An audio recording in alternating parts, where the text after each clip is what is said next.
Hi there, my name is Allison and welcome to the Refugee Education Center 2022 Summer Bridges Training. Bridges stands for Building Refugee Independence and Delivering Guidance for Educational Success. If you're taking this training, you will be an intern, a lead teacher, a volunteer, or a driver for our summer program. A little bit about me. I was raised in Italy for most of my life and spent some time in Germany as well. I studied English literature and sociology, as well as got my TESOL certification, which is teaching English to speakers of other languages. I also earned a second bachelor's in elementary education after spending some time overseas teaching in Uganda and South Korea. And I've been the K-12 programs coordinator at the Refugee Education Center for about 6 years now. I love working with international students. It's something that I've really grown to love as I am an international person myself and have grown to really understand and love the students that we serve. And I'm also really thankful for you joining us from all your different walks of life and coming and serving our students. And being mentors and being teachers and being community for them.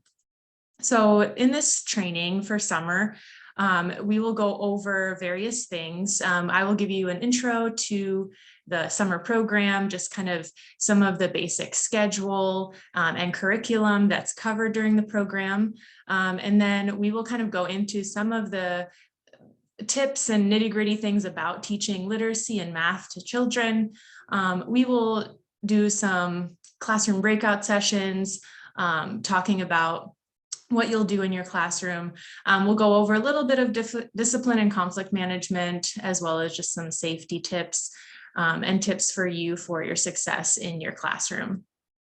So one just visual that I like to show everybody before we get started is just this idea of the students and the families that we serve. So the families that we serve come from maybe one or multiple countries that they've been traveling through due to the nature of their status as refugees. But they do come from a culture that is very full, that has various elements to it, and they've been surrounded by this culture. So elements of culture are climate. If you've heard of warm climate cultures and cold climate cultures, it doesn't refer just to the temperature, but to the rhythm of life and how late or early you show up to different events. There's also family and value systems that are different in each culture, senses of belonging, who your community is, who you belong to within that community. Education system, our families come from various education systems, whether those be formal or informal education. And due to the nature of the status of our families that we serve, they have all experienced some form of denied access to various aspects of their culture, various opportunities. They've also experienced discrimination and are probably carrying with them some trauma, primary trauma or secondary trauma. And now these families are moving into this new American culture, which has lots of different aspects to it and is new to them. And they're taking on and experiencing new things like the climate here in West Michigan and the ways that we value time and being on time. The language barrier is huge, learning what their new belonging is in this culture, who their community is, jumping into the education system and trying to navigate all the various aspects of that, having different value system. And again, because our families are from a different culture, a lot of times they are still experiencing denied access or discrimination and working through some of that PTSD or trauma that they've experienced. So as the Refugee Education Center, our goal is to teach students about academics, but not just academics. We also want to focus on those social structures, those value and culture systems that we have here, trying to help them to learn what it means to make decisions in this new context, and also to manage their socio-emotional well-being.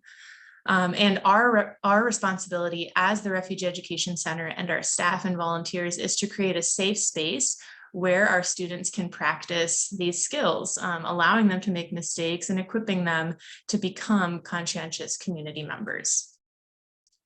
So throughout our summer program, we have a different theme each week.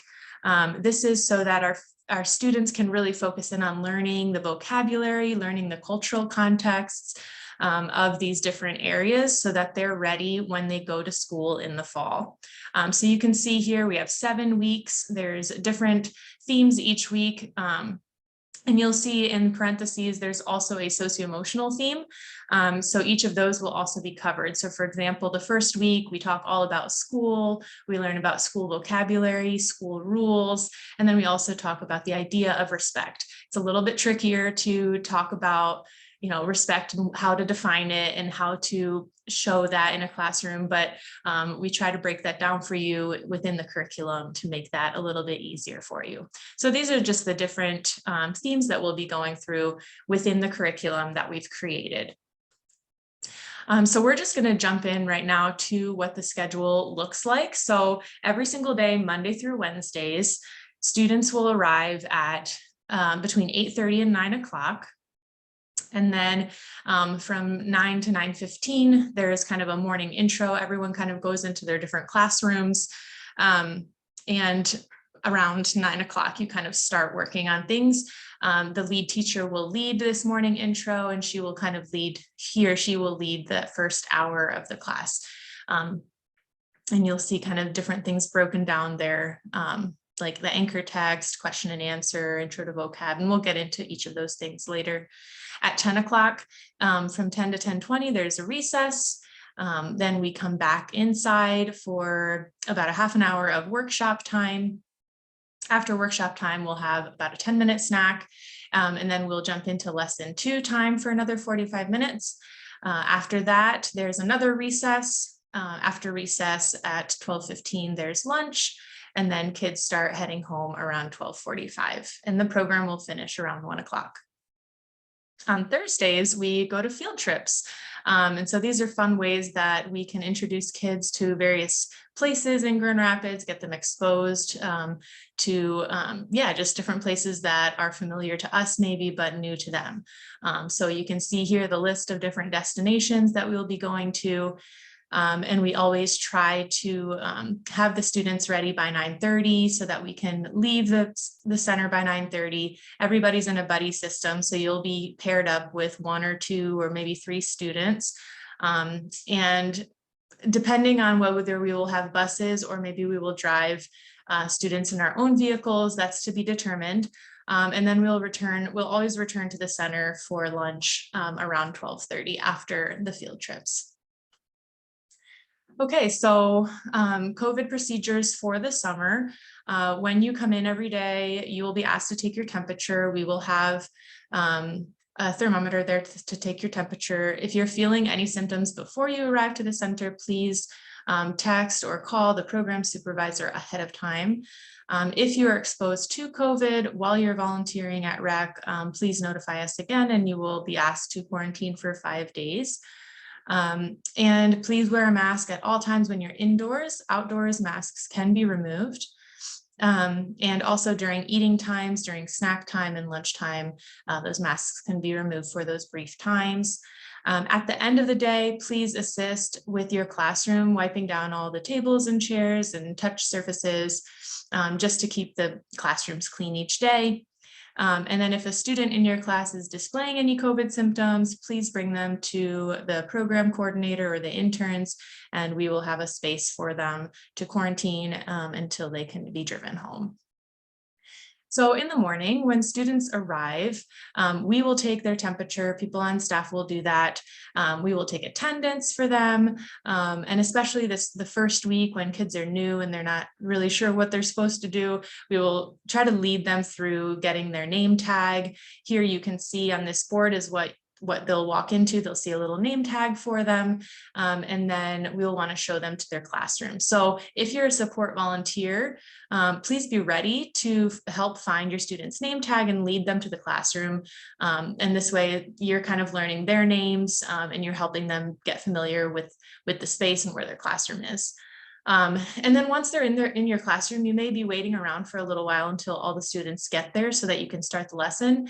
Don't let this be dead time. So use this time. There will be book crates in your classroom. Feel free to grab a book out of the book crate and read to your student, either one-on-one or in small groups, to just kind of create a more calming morning atmosphere for those students that come into your classroom.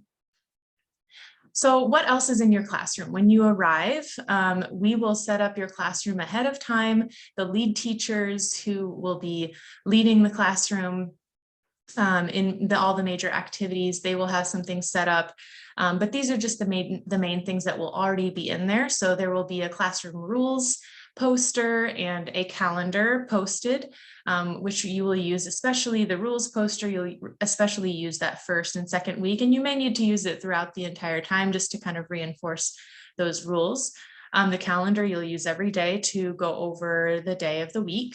You will find a lesson binder, so a binder with all of the lessons for the entire summer and all of the materials, so like handouts, worksheets, everything should be in there.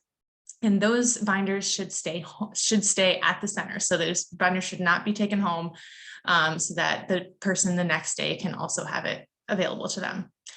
There will also be a word of the week. Every day there's a word of, or every week there's a word of the week. There will also be a song. Each week there's different songs that are sung that go along with the theme. There will be flashcards for each week. So every new week you'll have new vocabulary that you're going over with your students. And there will also be a bin for crafts, and a bin for games that you can play in your classroom.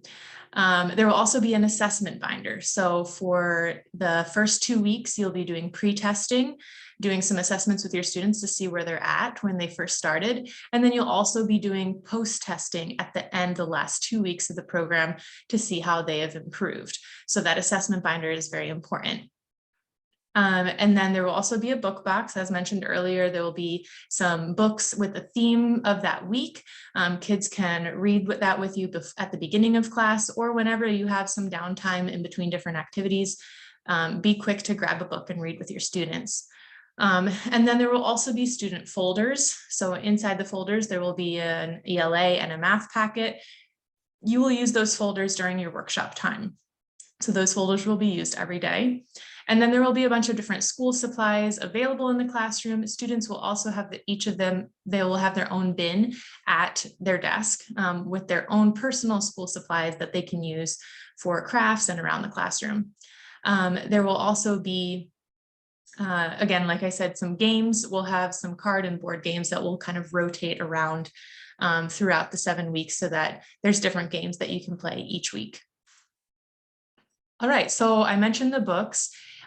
Within the book box that you receive, you'll see some different colors on the binding of the books. And this is just kind of a way for you to know what the books are about and kind of guide the students to that. So any that are blue are going to be some beginner rhyming and vocab, ABC books. Any of the ones that don't have anything on them, they're not marked, those are read to me books. So books that you would read to the students that you wouldn't expect the students to read to you. They're a little bit trickier to read. And then you can see here green, orange, pink, those are different areas, science, math, and social studies. And then you'll also see on the side, if there's a number like 1, 2, or 6, 9, those show the grade levels. So it would be a first, second grade level book, or a 6th through 9th grade. So middle school, early high school book. This kind of shows you, for example, if your student maybe is in 5th grade, but maybe they're reading at a 1st or 2nd grade reading level, you'll want to pick a book for them to read that has a 1 or 2 on it, so that it's the appropriate level for them.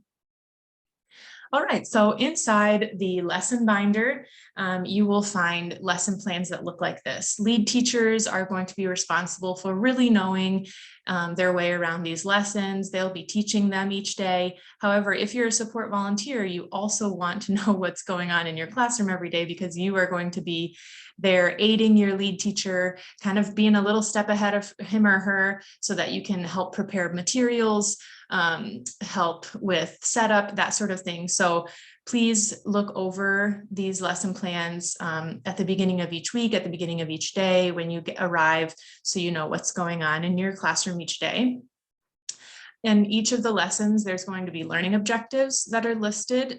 These are what we would like students to at least have covered or tried to accomplish by the end of the week. So by the end of the first week of school, and the theme is school. These are the different things that we would like them to do. I can meet new friends, I can learn classroom rules, I can talk about myself, and I can take a reading pretest and get those assessments done. So those are our learning objectives for each week. They'll be posted in the lessons. There will be a word of the week, like I mentioned earlier, that will be posted in the classroom. It's also on the lesson plan. And then there will also be some songs that you work on. So for example, this song is to the tune of If You're Happy and You Know It. Usually in the lesson plan, I will list the song lyrics or the tune that it goes along to. And songs are kind of tricky for adults because you feel a little maybe embarrassed to sing songs, or maybe you can't carry a tune. And this is kind of a space where we lose a little bit of our dignity when we start teaching, because kids learn so much through song. There's so much vocabulary that just sticks so much easier with songs. And so we just kind of have to get a little uncomfortable and, sing songs together, especially with those younger learners. So our kindergarten classroom, our first, second grade classroom, even third through fifth grade, you'd be surprised at how much you can still learn and just be goofy and get into it. So there's some tips for teaching here of how can I teach a song when it's new to everybody. First of all, I would go through it and just chant, read it, right? Cool, read it together, or I read it and then you repeat the words. Or you can sing it line by line. I'm going to sing a line, then you sing a line, that sort of thing. You just sing it all together. You can add motions to it. You can do, okay, boys sing the first line, girls sing the second line, or you can split up the class, have them stand while they're singing and sit down when they're not singing. There's lots of different methods. I've linked here 2 YouTube videos of a teacher teaching a class a new song. And so you can go find these, look them up, and hopefully it just gives you a little more relaxation about how to approach songs. But songs will be really helpful in teaching vocabulary to your students. And then each week you will have an anchor text. So an anchor text is a book that you will be reading. It's kind of like the theme book for the week. You may have one theme book or 1 or 2. And this is the book that the lead teacher is going to read every single morning when they come in. So for example, here we have The Very Hungry Caterpillar. That's the theme book for our food week. So every morning The Very Hungry Caterpillar will be read. And it sounds like it would be redundant to read the same book 3 days in a row, but honestly, when you're learning a language, repetition is key. So these books will introduce the week's theme. It'll introduce some of the activities that we're doing that'll kind of go along with the book. And you'll want to reference back to the book throughout your day to just build that connection. We learned about strawberries in our book with The Very Hungry Caterpillar. And now we're making some skewers with strawberries in them. Does the skewer look like the caterpillar? You can just make all kinds of connections with that. And then each day, all the lessons and the materials that are given to you are designed to incorporate reading, writing, speaking, and listening in a safe and highly interactive environment. So we really hope that we're building language in all the different areas that students need to build language in. So for the lead teacher, they will be guiding the students in instruction and modeling them, the safe structure along the way, how to be in a classroom, how to sit nicely, how to listen to the teacher, how to guide them in an activity. And it's very interactive. It's very, whole person and whole language learning. And the role of the support volunteers is to really come alongside the lead teachers, reinforce these classroom rules and expectations, participate. So you're not just sitting listening to the teacher, but also really participating in what the teacher is doing. And then you will also be leading your own workshop time. So we've kind of made it through. The students arrive, they get their name tag, they come in, you read with them for a while.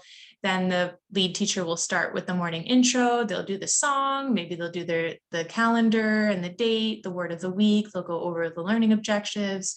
They'll start reading their anchor text, their book, go through some questions to be interactive with the students, introduce some vocabulary from that lesson, and then maybe do an activity with them. Then after that hour, they go to recess, and then at 10:20, they come back inside. So if you're a lead teacher at this point, you also will have a small group, most likely a workshop group that you will work with, and then support volunteers, you will also have your own workshop group.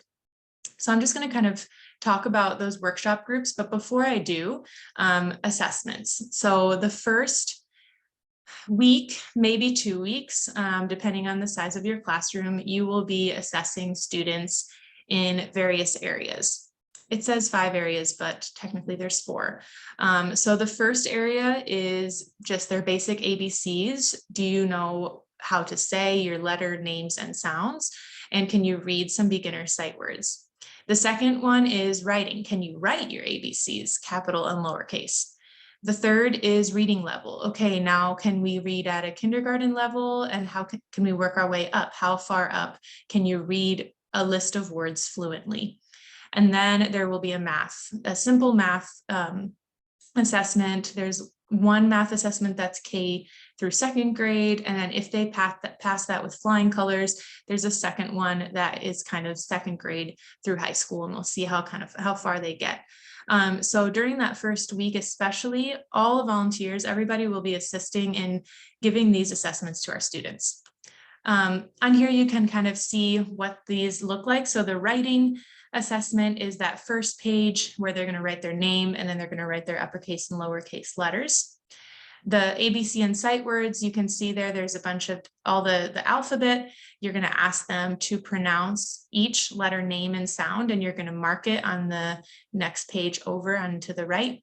And then there's some CVC words, which is consonant, vowel, consonant words. You'll have them read those, and you'll mark how many they get correct out of 10, and then sight words, how many of those they get correct out of 10. You're not helping them to know how to pronounce. You're not giving them the answer to any of these. You're simply asking them, can you read this word? And they can try 1 or 2 times, 3 times, but then you just move on. If they are stuck on it, you say, okay, let's move to the next one. And it's just for us to get an idea of which ones they already know coming in. Because at the end of the 6 weeks, 7 weeks, we're going to test them again and see if they've learned throughout this time. Then reading level. If they breeze through this ABC sight words assessment and you're like, oh, wow, you really know all of these, then we'll move on to the reading level. So we will give them these bigger pages with the lists on them. We'll start with pre-primer, which is like a pre-K level, and you'll just want to ask them to read down the list of words. You're going to mark how many they get incorrect. If they get incorrect more than 3, it's probably too hard, and you're going to kind of just stay at that list right there. If they breeze through and just make 1 or 2 mistakes, you're going to move up to the next level, and keep moving up to the next level until they get like those 3 or 4 wrong. Then you know that maybe that's their frustration level, and their instructional level will be the one previous. So for example, if Fatuma reads all through pre-primer, she does great. Then she goes to primer, she reads those, maybe she gets 1 mistake. She goes to the 1st grade level and she gets 2 mistakes. Then 2nd grade level, she gets 3 mistakes. We're going to go back and say she's at a 1st grade level. So that's kind of how that one works. And then finally, the math assessment, you can see some pages here. There's kind of level A and level B. But they're all in one. You just kind of go through these, see if they can do them on their own again, with minimal help. You can read the questions to them, that's for sure, and just don't help them with the answers. And you'll give all these assessments over to the interns and the program supervisor, and they will keep all of them, and they will help give you then some workshop material that you can have with them. Okay, so each of the students will have a student portfolio. The front will look like this. You will have a picture of the student that will be taken the first week of the program, so that you might not have the picture right away, day one. And then a little bit of information on that student, what languages they speak, and then you will put the literacy score in here once they've kind of scored that. And then at the bottom, there's a student behavior checklist. So the lead teacher each day, at the end of the day, if the students in their classroom showed a positive behavior, they will sign their initial here on the front. And so then at the end of each week, if the student has good behavior, they can pick a prize. Usually the prize is just going to be like a little piece of candy or a classroom material like a pencil or an eraser, that kind of thing. But just motivation to have good behavior throughout the program. And so I just talked about that. If they get all their boxes signed by the end of the week, they get to pick a prize.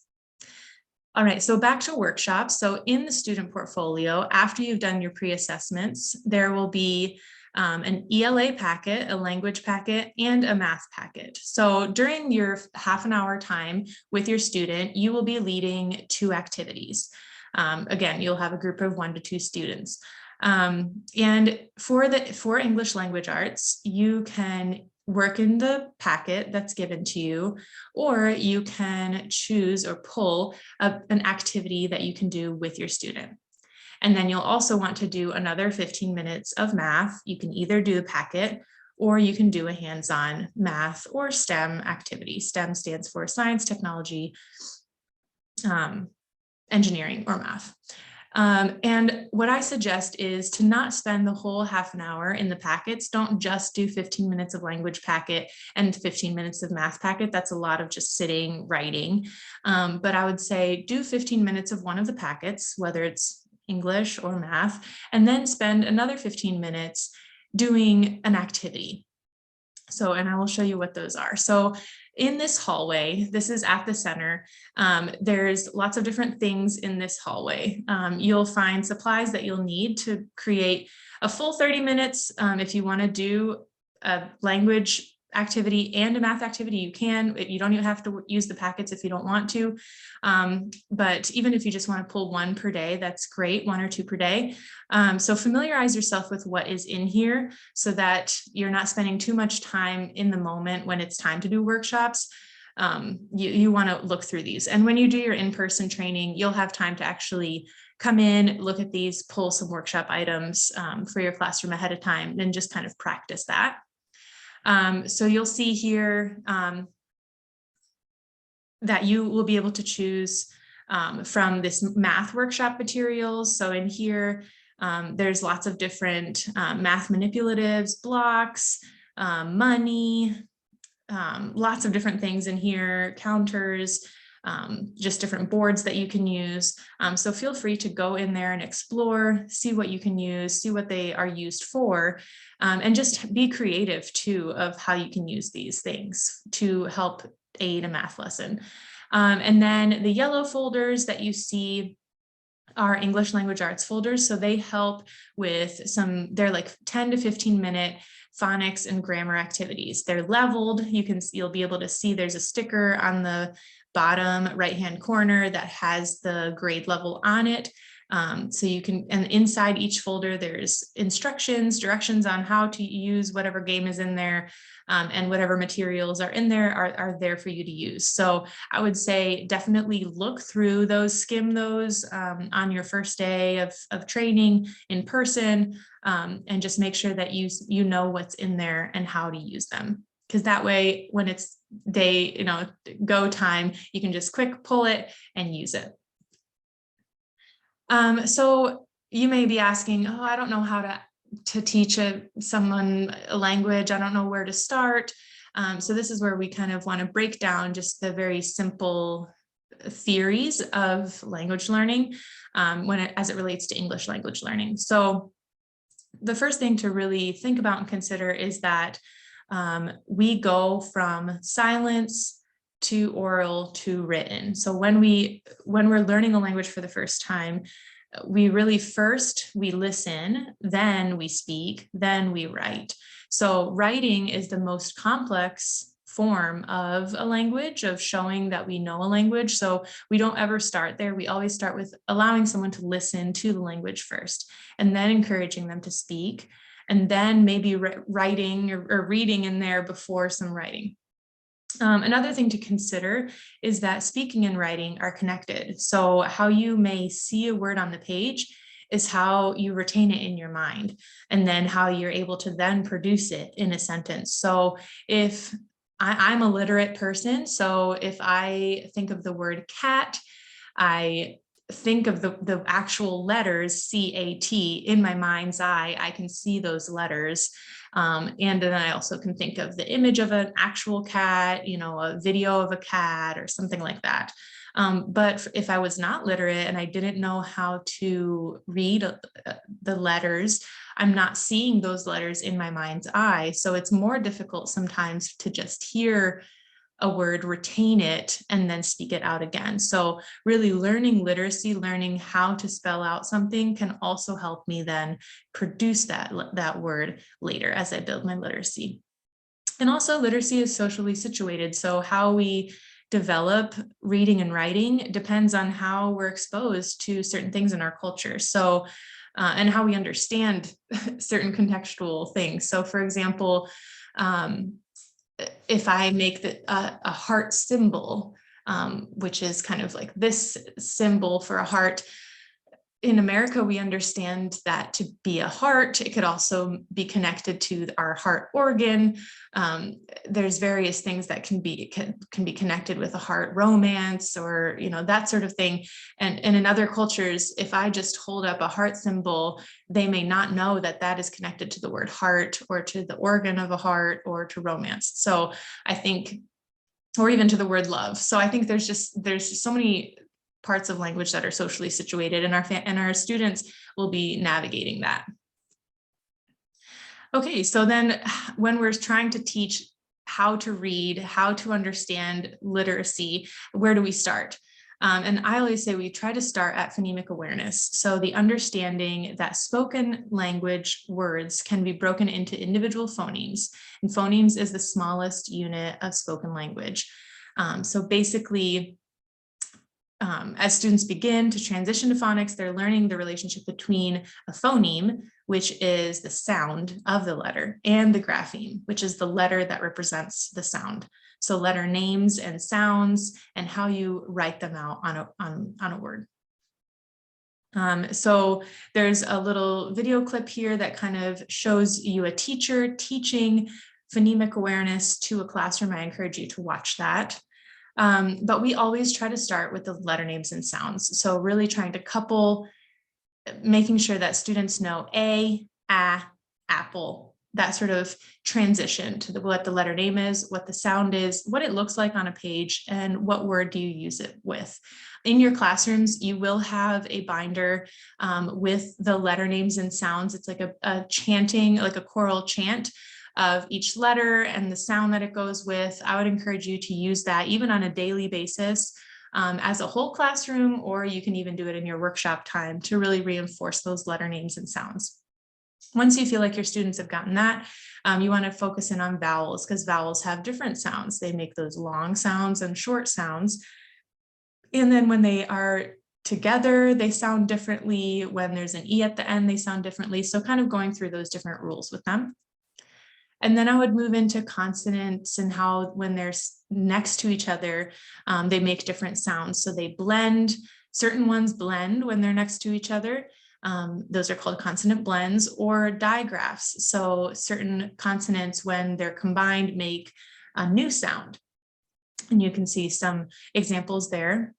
And then once you kind of do that, then you can kind of move on to word families. So words that have the same ending, the same last two letters to them, and kind of build from those word families, 3-letter words, 4-letter words, 5-letter words, and so forth. So really starting from the letter itself and then building upwards to combining letters together. And anytime you do this, you want to be making the sounds with the students, sh, ch, th, w, right? And really helping them to create those sounds themselves, and pronounce them, speak them out. Don't be the only one speaking them out. Have the students speak it out, repeat it with you, so that they're really getting that fluency from the ground up. As it comes to math, again, when you're in your workshop groups, you want to kind of start from the ground up as well. And with math, it's always super helpful if you use visual aids or manipulatives to help students visualize what you're actually doing. A lot of our students are missing kind of that base 10 knowledge. What makes up a number under 10? How can you add different numbers up to add to 10? And just regrouping numbers. Those are really hard ideas, things like the base of multiplication. So what we see in kind of some of these grade categories that kids struggle with, I kind of listed here. So for K2, a lot of counting on and taking away. So if I have 4 on my fingers, 4 fingers up, and I'm going to add 5, I already know that I have 4 here, but sometimes kids will see them start back at 4 or at the beginning, 1, 2, 3, 4 to be able to say 5, 6, 7, 8, 9. They're not able to say 4, 5, 6, 7, 8, 9. So it's tricky for them to do that. Have them kind of practice with blocks, practice with groupings, and see if they can kind of work that skill a bit. Those 3rd through 6th graders, again, foundations of multiplication are really tricky because that leads then to how they understand division, fractions, money. So going over the basics of multiplication, helping them memorize, yes, but also understand how multiplication works is key. And then for those 7th through 12th grade kids, kind of that foundational algebraic thinking, kind of breaking down some of those. And we have materials at the center in the math section that can help you walk through those areas. And so in all that you do, the model that we use is I do, we do, you do. So as a teacher, I'm going to show a skill. I'm going to show you an example of something. Then we're going to do it together as the 2 of us. And then at the end, you're going to do it. You're going to show me your understanding. Can you show me? So I don't ever ask, do you get this? Okay, cool. We move on. It's like, okay, actually, I want you to show me now with this problem, how would you solve this? You know, now that we've done it together, now that I've showed you before that. So that is always the model to follow. All right, so we've gotten through workshops now. The kids have a little snack, and then it's lesson 2 time. So during lesson 2 time, it's less of a sit down whole group lesson and more hands-on activities and crafts. Every single day, there's going to be 1 or 2 crafts that you're working on. And during this time, it's incredible to see how much kids' language comes out during this time. So it's not just kids sitting quietly drawing a picture. A lot of it is interactive. So we want to pull language out of our students during this time. Oh, I see that you're making your family. Who's in your family? Oh, look at those googly eyes. Wow, amazing. What color are you coloring each person in your family? What are those in the sky? Oh, clouds. Yeah, those are clouds. So just be talking with your student as they're working through any activity that they're doing. That side-by-side language interaction is going to be modeling how they make conversation in the real world and at school. And then just a note on those recess times. This is free play time. There's nothing organized during those times, but it is time for you to just stay alert. Make sure that students are staying within the property boundaries. Students are not allowed to cross the street on their own. That's for volunteers. So if a ball bounces out into the street, please go pick that up. Students are responsible for bringing their toys back in at the end of recess. So don't feel like you have to pick up after everybody. Please encourage your students. Hey, can you go pick up that basketball, that sort of thing. When the whistle blows at the end of recess, please line up your students by each classroom. So there should be 5 lines, 1 for each classroom. And then when you come inside, please sanitize your hands, wash your hands. At the end of the day, you'll be picking up your lunch, and then you can either eat outside if it's a nice day, or you can eat inside if it's raining or that sort of thing. So a note on lunches. So we have Grand Rapids Public School free lunch system, and we will order 1 sack lunch per student. So each student will pick a sack lunch. They must take the milk So even if they don't want it, they must pick it up, but then there will be a no thank you table. So if they don't want it, they can put it on that no thank you table. And then students coming through the line, if they want to exchange anything from that no thank you table, they can do so. So if they want to put something from inside the lunch that they don't want, they can put one item. They can't put more than one item on there. And then we just have the rule that they shouldn't be exchanging food between classrooms. So they can exchange food on that no thank you table, but they can't be walking to their sibling in the other room and trying to exchange anything over there. All right, so we're just going to jump into just some behavior and expectations for the students. This kind of goes along with our rules that we're teaching anyways in the classrooms. Nothing too complicated, but basically we just want to teach. So first model and practice, have the students act it out, or you act it out, how you expect students to behave. And we always want to do this in a positive way. We don't want to seem like we're chastising or punishing students or being super negative. We want to stay positive with these rules, keep us safe. These rules help us have a good time and have structure. So that just keeping it light, keeping it positive. And we always want to pre-correct before transitions. So before we move on to another activity, we want to talk about what the expectations are. Okay, before we go outside, remember, what are we doing? We're lining up, hands to ourselves or hands behind our back, walking in a straight line, that sort of thing, before we even do the thing. Talking about how we want to do it. And then we always want to catch kids being good, right? As we see students that are following expectations, really reinforcing those with positive feedback. And that really helps those students sometimes that aren't following see that the kids that are following are getting positive feedback and reinforcement, and it kind of helps them get in line as well. And also, if you're seeing a lot of things not being followed, definitely take time to reteach those expectations if you're seeing those happening over and over. And if the reteaching isn't effective, then we can deliver consequences, usually in the form of a timeout.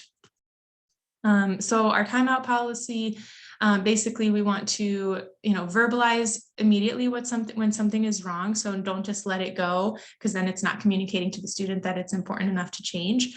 So always address that and then give one warning. So we're not a 2, 3, 4 warning. We want to give one warning. If you're not sitting nicely, this is your warning. If you don't sit nicely, then you'll have a 5-minute timeout.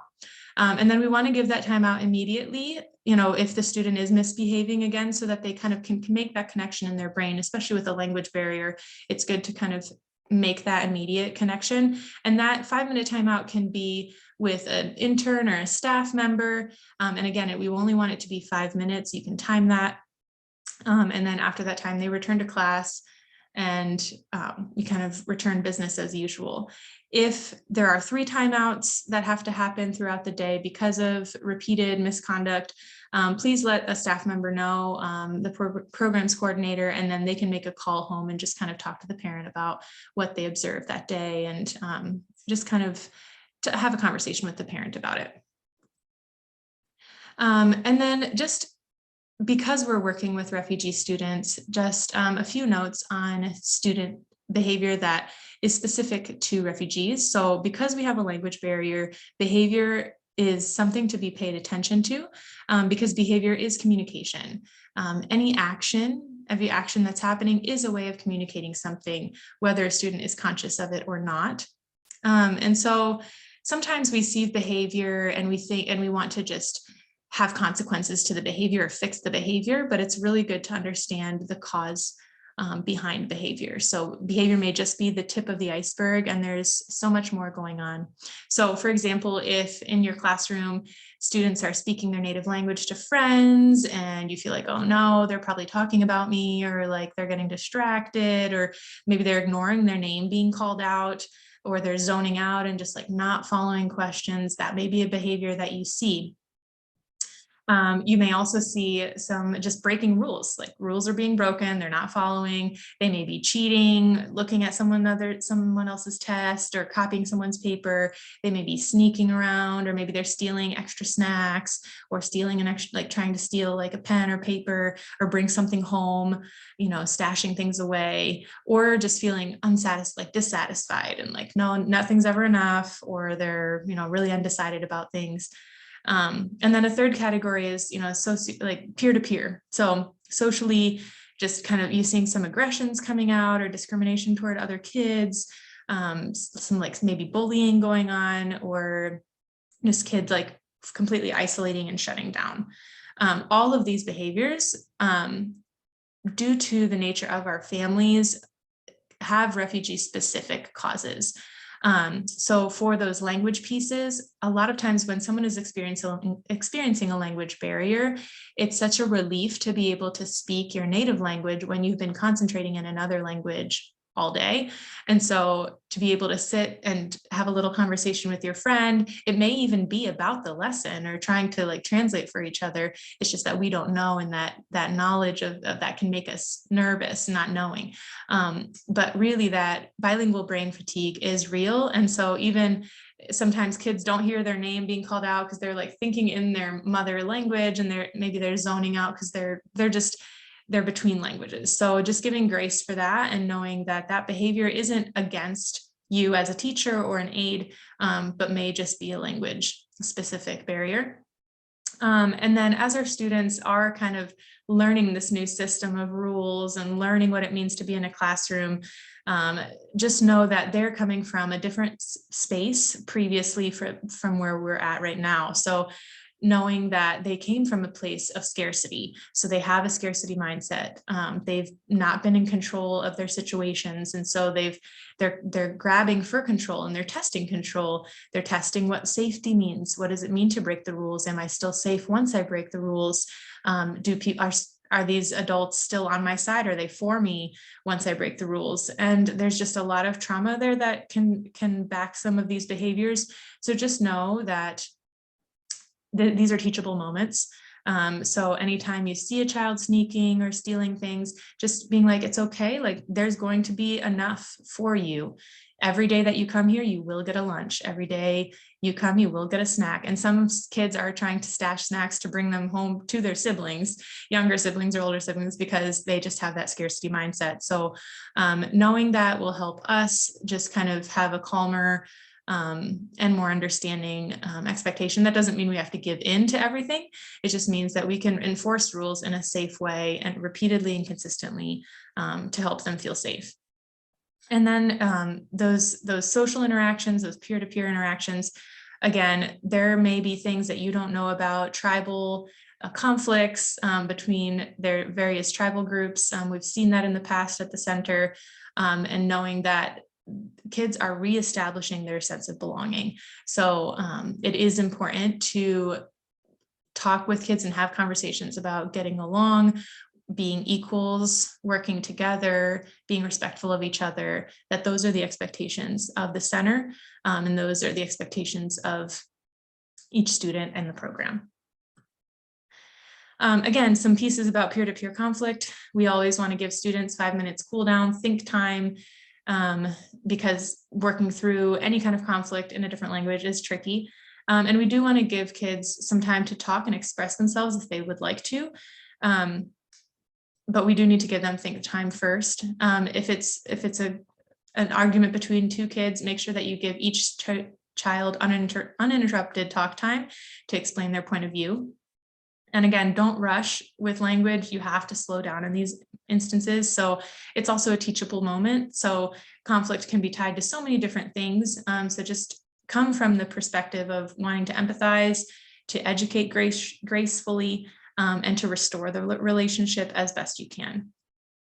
And then also teaching what other alternative behaviors can be. So once the conflict is over, to say, okay, next time you feel angry, you can, ask for 5 minutes for cool down. You can breathe in and out, and kind of learn what that means and model that. You can speak to an adult. You can, verbalize your emotions. Like those kinds of things should be talked talked about with your student. And these are just some things that past volunteers have said for success. They kind of wrote in and were like, hey, here are some things for success for future volunteers. Always come early and be prepared. So if students are coming at 9 o'clock, come at 8:30 if you can, so that you really feel prepared and know what's going on that day. Meet with your teaching team at the beginning of each day. That will really help you guys feel united, know that you're on the same team and that you're for each other, that you know what each other needs throughout the day.